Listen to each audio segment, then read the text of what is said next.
नमस्कार दोस्तों, स्वागत है आप सभी का एक बार फिर से। दोस्तों, आज जो मैं घटना आपको बताने वाली हूँ ये हरियाणा के रोहतक शहर के पास स्थित एक छोटे से गांव गिलौर में घटित हुई है। इस गांव के बड़े बुजुर्गों का ये मानना है कि बहुत पुराने टाइम में एक सपेरे को वरदान देते हुए एक इच्छाधारी नागिन इसी गाँव में बस गई थी। इस गाँव के लोग उस नागिन को देखकर बहुत ज्यादा घबराते थे, यहाँ तक कि लोगों ने अपने घरों से निकलना ही छोड़ दिया था। एक दिन उसी नागिन ने इस गांव के सरपंच को सपने में आकर दर्शन दिए और सपने में ये कहा कि क्या हुआ, तुम लोग मुझसे इतना ज्यादा घबराते क्यों हो, मुझे बहुत ज्यादा चिंता होती है। तो उस गांव के सरपंच ने उसे बताया कि हमें बहुत ज्यादा डर लगता है, हम आपके रूप को देखते ही घबरा जाते हैं। तो नागिन ने उसे सपने में कहा कि तुम लोग मुझसे घबराओ मत, आज से मैं गांव के पास वाले तालाब के अंदर बस जाऊंगी और बस सही समय आने पर ही बाहर आऊंगी। इतना कहकर नागिन अचानक से गायब हो जाती है और सरपंच की आंख खुल जाती है। जब सरपंच की नींद खुली तो वो बहुत ज्यादा घबराया हुआ था। उठकर अपने परिवार वालों को सारी बातें बताईं। इसके बाद धीरे धीरे घर के लोग हिम्मत करके शाम के समय अपने घर से बाहर निकलने लगे और बाहर निकलकर लोगों ने ये पाया कि जहाँ पर शाम के वक्त नागिन अक्सर उन्हें बाहर दिख जाया करती थी, अब नहीं दिख रही है। इस पर लोग समझ गए कि सरपंच जी बिल्कुल सही बोल रहे हैं। सरपंच जी के सपने में सचमुच में नागिन आई थी, लेकिन लोगों के मन में ये सवाल था कि सही समय का आखिर क्या मतलब है, आखिर वो नागिन ऐसे क्यों बोल रही थी, क्या वो नागिन किसी खास मकसद से यहाँ आई थी। दोस्तों, उसी दौरान गांव में कुछ अजीब सी घटनाएं घटने लगी। कुछ लोगों की तबीयत खराब हो जाती थी और उनमें से कुछ लोग तो चल ही बसे। इस पर सरपंच जी बड़े परेशान थे कि उनके गांव में ये आखिर हो क्या रहा है। उन्होंने एक दिन अनजाने में अपना ये दुख उसी तालाब के पास बैठकर भगवान को बताया और फिर कुछ ऐसा हुआ जिसे जानकर सब आश्चर्यचकित हो गए, क्योंकि जिस दिन सरपंच जी ने सब ठीक करने की गुहार तालाब के पास बैठकर भगवान से की थी, उसके अगले ही दिन से अचानक सब ठीक ठाक हो गया और बीमारी भी गांव वालों से दूर हो गई। अब देखिए दोस्तों, बहुत से लोगों का मानना था कि हो ना हो ये नागिन का ही किया है जो सब ठीक हो गया, लेकिन वहीं कुछ लोग इस बात को मानने से इनकार करते रहे।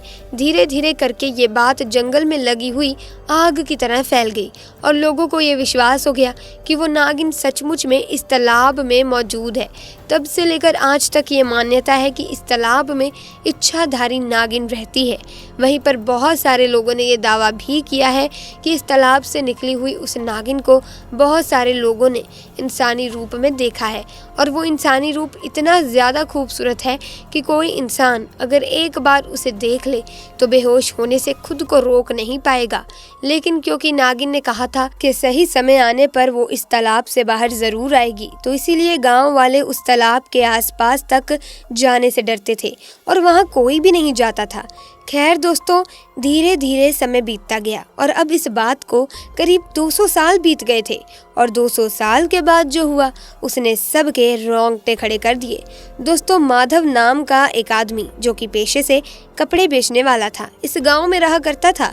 माधव का बचपन इसी गांव में बीता, पर दोस्तों काम के सिलसिले में वो अब दिल्ली शिफ्ट हो गया था, मगर उसके माता पिता तो अभी भी इस गाँव में रहते ही थे। क्योंकि माधव इसी गाँव में बड़ा हुआ था, उसे ये तालाब वाली कहानी तो अच्छे से मालूम थी। लेकिन दोस्तों, अब दिल्ली चले जाने के बाद वो इन सब बातों से दूर हो गया था और अब इन बातों में उतना ज्यादा विश्वास नहीं करता था। दरअसल 2007 की गर्मी के मौसम में इन लोगों ने सोचा कि हमारे बच्चों की गर्मियों की छुट्टियों में चलो हम लोग अपने गांव में चलते हैं, वहीं पर जाकर छुट्टियां मनाएंगे, मौज करेंगे। अब जब ये लोग गांव आए थे तब उन दिनों इस गांव में एक बच्चा चोर गैंग का आतंक छाया हुआ था। ये किडनैपर्स बच्चों की किडनैपिंग करते थे और फिर घर वालों से फिरौती की मांग किया करते थे। एक शाम जब सभी लोग अपने काम से घर के अंदर बिजी थे तब इनका बच्चा खेलते खेलते घर के बाहर आ गया। घर के बाहर आया तो सही, लेकिन फिर उसके बाद किसी को दिखाई ही नहीं दिया। किडनैपर्स ने मौके को देखकर उस बच्चे को उठा लिया था और सब घर वालों को जब उनका बच्चा नहीं मिला तो वे बहुत ज्यादा परेशान हो गए और अपने बच्चे को ढूंढने की बहुत कोशिश की। दोस्तों, ढूंढते ढूंढते रात हो गई और माधव दुख में आकर रोने लगा। गाँव वालों ने कहा कि हो सकता है कि बच्चा तालाब के पास चला गया हो और वो नागिन उसे अपने साथ तालाब में ले गई हो। माधव और उसके घर वाले टेंशन में आ गए कि उनका बेटा ना जाने कहाँ होगा और किस हाल में होगा। वो गुस्से में दौड़ा दौड़ा तालाब पर गया और रोते रोते उससे कहने लगा, हे नागिन, अगर तू मौजूद है, अगर तू सचमुच में इस तालाब में है तो मेरा बच्चा मुझे वापस लौटा दे। मैं कुछ नहीं जानता, मुझे मेरा बच्चा चाहिए। अगर उसे कुछ भी हुआ तो मैं इस दुनिया पर किसी भी चीज़ के ऊपर आज के बाद विश्वास नहीं करूँगा और इसी तालाब के अंदर कूद कर अपनी जान दे दूंगा। ये तेरी परीक्षा है नागिन, तुझे सौगंध है। ये कहते ही उसकी आंखों से निरंतर आंसू बहने लगे। वो सर झुकाकर जोर जोर से रोने लगा। लगभग 5 से 10 मिनट और रोने के बाद अचानक वहाँ तेज की रोशनी हुई। उसे कुछ दिखाई नहीं दे रहा था और उसके कानों में एक लड़की की मीठी आवाज़ गूंजी, माधव तू घर जा, तेरा बेटा तुझे सही सलामत मिल जाएगा। जैसे ही उसने अपना सर उठाया तो बहुत ज़्यादा हैरान हो गया क्योंकि उसके आजू बाजू तो कोई था ही नहीं। वो घबरा गया, लेकिन क्योंकि उसे अपना बेटा वापस चाहिए था तो वहाँ से वो नहीं गया। इतने में वो आवाज़ उसे दोबारा सुनाई दी जो कह रही थी कि माधव मेरा विश्वास करो, तुम्हारा बच्चा घर पर ही है। माधव ने सोचा कि कहीं ये नागिन की तो आवाज़ नहीं है और वो सच ही कह रही हो। माधव फौरन अपने घर की तरफ भागने लगा। घर पहुंचकर वो देखता है कि उसका बेटा घर पर ही है। जब उसके बेटे ने घर वालों को सारी बात बताई तो सबके होश उड़ गए, सब घबरा से गए। दरअसल हुआ यूं कि वो किडनैपर्स माधव के बेटे को जंगल के रास्ते से ले जा रहे थे कि तभी अचानक से वहाँ पर जोर का आंधी तूफान आने लगा। कुछ भी दिखाई नहीं दे रहा था। अब ये सब देखकर वो सारे किडनैपर्स बहुत ज़्यादा परेशान हो गए। आंधी तूफान आने के बाद हवाएं इतनी ज़ोर से चलने लगी कि आगे एक और कदम बढ़ा पाना नामुमकिन सा लग रहा था। अचानक से बहुत तेज़ी की धूल उड़ी और सामने प्रकट हुआ एक बहुत बड़ा विशालकाय सांप जिसकी लंबाई तकरीबन 20 फीट के आसपास रही होगी। वो काफ़ी ज़्यादा मोटा था और उसके फुफकारने की आवाज़ ज़ोरों से सुनाई दे रही थी।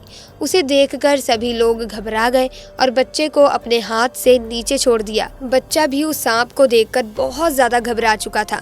जब वो सांप किडनैपर्स की तरफ बढ़ने लगा तो वो किडनैपर्स समझ गए कि ये हमें सजा देने ही आया है। उन्होंने हाथ जोड़ लिए और कहा कि अब जिंदगी में कभी हम लोग बुरा काम नहीं करेंगे, भलाई मजदूरी करके 2 वक्त की रोटी खा लेंगे, लेकिन अब जिंदगी में कोई बुरा काम नहीं करेंगे। ऐसा कहकर वो किडनैपर्स हाथ जोड़कर गिड़गिड़ाने लगते हैं और अचानक से वो नागिन बहुत तेजी से दूसरी दिशा में जाने लगती है, जिसे देखकर किडनैपर्स वहां से अपनी जान बचाकर भाग जाते हैं। जब ये सब होते हुए वो छोटा सा बच्चा देख रहा था जिसकी उम्र बस अभी 10-11 साल की ही थी, वो तो बहुत ज़्यादा डर गया है। लेकिन जब तूफान थमा तो वो धीरे धीरे अपनी आंखें खोलता है तो देखता है कि किडनैपर्स और सांप दोनों वहाँ से जा चुके हैं। दोस्तों, दोनों ही गायब हो चुके थे और सब कुछ एकदम शांत हो चुका था, मानो कुछ हुआ ही ना हो। और वहीं उसे एक बहुत ही सुंदर सी लड़की दिखाई देती है जो उसे अपनी गोद में उठा लेती है और बोलती है, घबराओ मत बेटा, मेरे साथ घर चलो, तुम्हारे घर वाले तुम्हारा इंतजार कर रहे होंगे। और वो लड़की उस बच्चे को घर के दरवाजे पर छोड़कर चली जाती है। जब ये बात उसके पिता ने और उसकी माँ ने सुनी तो दोनों दौड़कर दरवाजे पर गए, मगर वहाँ तो कोई भी नहीं था। माधव की पत्नी तो अभी भी इतना घबराई हुई थी कि फूट फूट कर रोने लगी और अपने बच्चे को अपनी गोद से उतार ही नहीं रही थी। माधव को भी पूरी तरह से विश्वास हो गया कि नागिन ने मेरी पुकार सुन ली और वो सुंदर लड़की कोई और नहीं बल्कि इच्छाधारी नागिन ही थी।